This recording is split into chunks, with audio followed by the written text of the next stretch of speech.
Bonjour. Alors aujourd'hui, nous allons parler de Gandhi. Gandhi, vous savez, le mythe de Gandhi, la non-violence et toute cette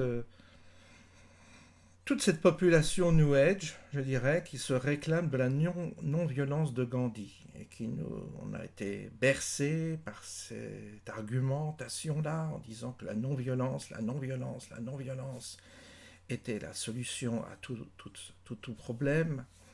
Et on a des gens qui sont pris dans ce dogme-là de la non-violence. Et je saisis l'occasion de vous rappeler quelque chose. C'est d'une part, il y a la lettre, vous la connaissez, vous regardez, il y a la lettre que Gandhi avait adressée à Hitler. C'est très très troublant cette lettre qu'il écrit.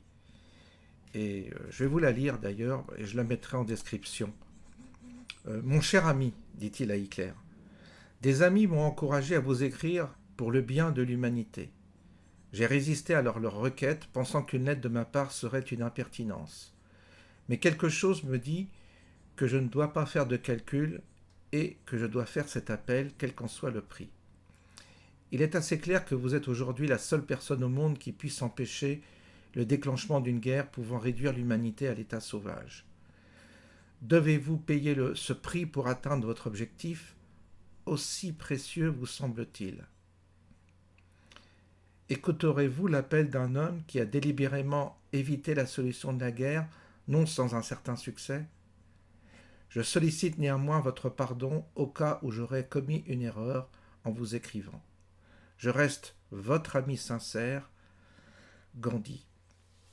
Donc, vous avez ce courrier qui est troublant. Pourquoi c'est troublant? Parce que on voit bien qu'à l'époque, en Inde, le nazisme et Hitler étaient appréciés de beaucoup d'Indiens. Hein.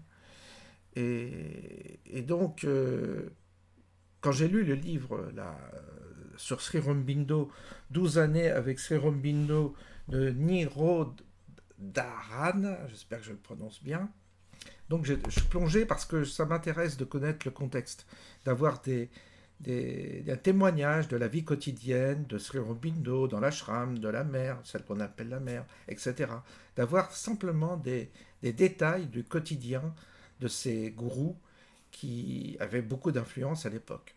Et là, je vois il y a des confidences, il y a des choses qui sont dites qu'on ne voit nulle part ailleurs. Et ce livre vraiment me passionne. Et Sri Aurobindo, évidemment, comme il est en train de commenter la guerre actuelle, la guerre à l'époque, c'était celle qui avait lieu, la Deuxième Guerre mondiale, il parle et il suit de très très très près justement les manœuvres, tout. C'est ça qui est étonnant, c'est qu'il suit toute l'actualité. Et s'il avait eu la télévision, je pense qu'il aurait, ou les réseaux, il aurait été branché sur les réseaux, comme aujourd'hui on devrait l'être, par rapport à ce qui se passe en Ukraine, parce qu'il est très important de se tenir informé de cette situation qui est explosive pour la planète. On va vers la Troisième Guerre mondiale. Donc c'est bien qu'on ait un petit peu d'intérêt pour ces questions-là. À l'époque, Sri Aurobindo, avec les moyens du bord, il suivait de très très près les manœuvres des Allemands, des Russes, des Anglais, des Français, des Américains. Il avait une analyse très, très pertinente de la situation et il commentait, il suivait. Comme aujourd'hui, nous devrions suivre aussi ce qui se passe actuellement euh, avec l'Ukraine. Là, on a vu qu'il y a un rapprochement de la Turquie du côté de l'Alliance et l'Alliance Atlantique. Donc on voit bien que Erdogan est en train de trahir les Russes à travers certains traités qui avaient été passés entre eux. Donc on voit bien qu'il y a un balancement là d'influence qui joue un rôle. Je dis ça en passant. C'est important de suivre ces questions-là. Là, on revient à notre sujet de Gandhi, de la non-violence, parce que je voudrais qu'une fois pour toutes, on, on, on s'exonère de cet argument en tous les cas. Si on l'utilise, utilisons-le à propos avec intelligence, mais afficher la non-violence comme un principe, comme un dogme, est une bêtise énorme. Et même ceux qui l'utilisent sont coupables parfois de créer des victimes.